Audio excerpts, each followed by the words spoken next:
साथियों, अगर मैं आपसे कहूं कि दुनिया का एक ऐसा कातिल जिसकी तलाश में करोड़ों रुपए का इनाम रखा गया, वो इस वक्त भी आजाद घूम रहा है, तो क्या आप यकीन करेंगे?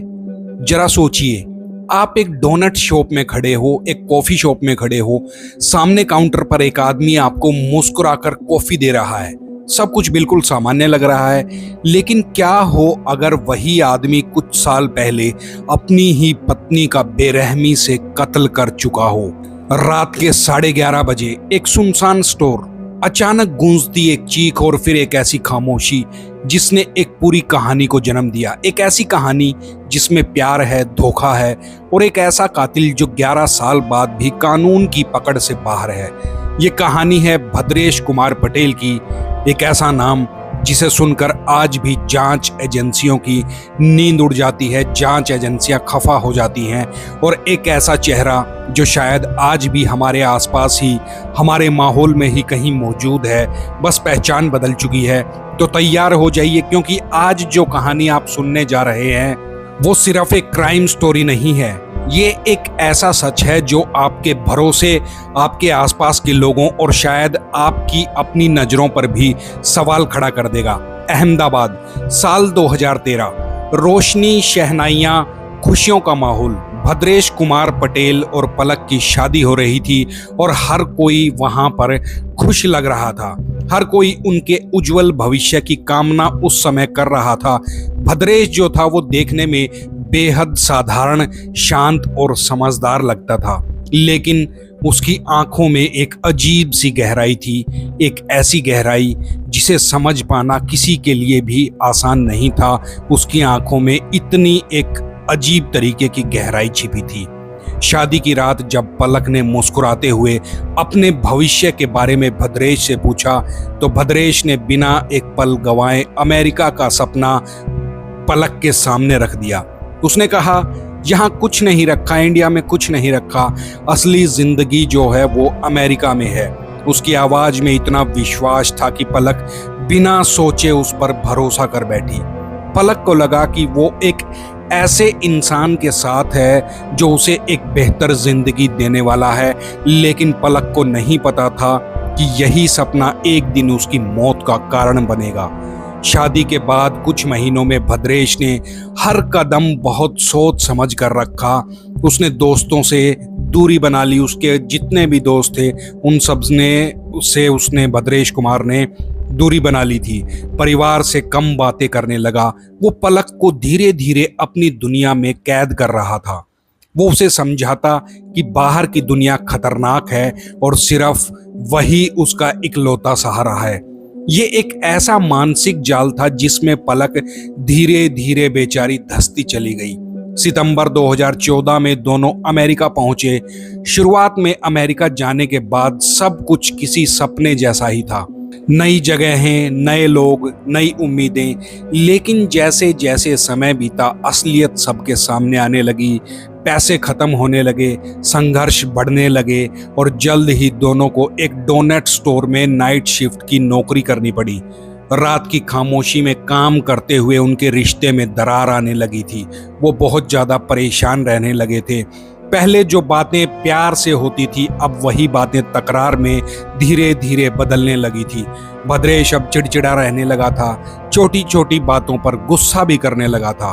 पलक को हर समय वो नीचा दिखाना चाहता था। ये सब अब रोज की आम बातें हो गई थी। एक रात स्टोर में एक बड़ी अजीब घटना हुई। एक नशे में धुत आदमी अंदर आया और बिना वजह के वो उन दोनों पर चिल्लाने लगा। पलक डर गई, लेकिन भद्रेश ने उसे बहुत ठंडे दिमाग से बाहर निकाल दिया। उस समय पलक को लगा कि भद्रेश एक बहुत मजबूत और समझदार इंसान है, लेकिन सच ये था कि भद्रेश को ऐसे ही हालात पसंद थे जहां वो खुद को कंट्रोल में महसूस कर सके। उसे दूसरों पर हावी होना बहुत ज्यादा अच्छा लगता था। मार्च 2015, वीजा खत्म होने वाला था। ये एक ऐसा मोड़ था जहां से उनकी जिंदगी या तो सही दिशा में जा सकती थी या पूरे तरीके से अमेरिका में ही वहीं रहकर पूरी बर्बाद हो सकती थी। पलक ने साफ कहा, हमें वापस जाना चाहिए भद्रेश, ये सही नहीं है। लेकिन भद्रेश के लिए ये बात एक तीर की तरह थी। भद्रेश को लगा कि पलक उसे हार मानने को मजबूर कर रही है। उसकी आंखों में उस दिन एक अजीब सी ठंडक थी। उसने धीरे से पलक से कहा, मैं वापस नहीं जाऊंगा, चाहे कुछ भी हो जाए, चाहे मुझे कुछ भी करना पड़े, चाहे कोई भी तरीका अपनाना पड़े, मैं अमेरिका में ही रहूंगा, इंडिया वापस नहीं जाऊंगा। इसके बाद उनके झगड़े और खतरनाक हो गए। स्टोर के पीछे वाले कमरे में अक्सर उनकी तीखी बहस होती थी। कई बार पलक रोते हुए बाहर निकलती थी, लेकिन भद्रेश हमेशा शांत दिखाई देता था। यही उसकी सबसे बड़ी ताकत थी भद्रेश कुमार की, उसकी शांति जो असल में तूफान का संकेत थी। 11 अप्रैल 2015 की रात एक और अजीब घटना घटी। स्टोर बंद होने वाला था कि तुरंत एक बुजुर्ग महिला आई। उसने पलक को देखा और कहा, बेटी, हर सपना पूरा नहीं होता, कुछ सपने जाल भी होते हैं। पलक ने इस बात को बिल्कुल हल्के में लिया, लेकिन भद्रेश ने ये बात बड़े ध्यान से सुनी। उस रात वो काफी देर तक चुप रहा। शायद वो अपने अंदर कुछ तय कर रहा था, कुछ बुन रहा था। और फिर आई 12 अप्रैल 2015 की रात। समय था करीब रात के 11:30 बजे। स्टोर में सिर्फ 2 लोग थे, भद्रेश और पलक।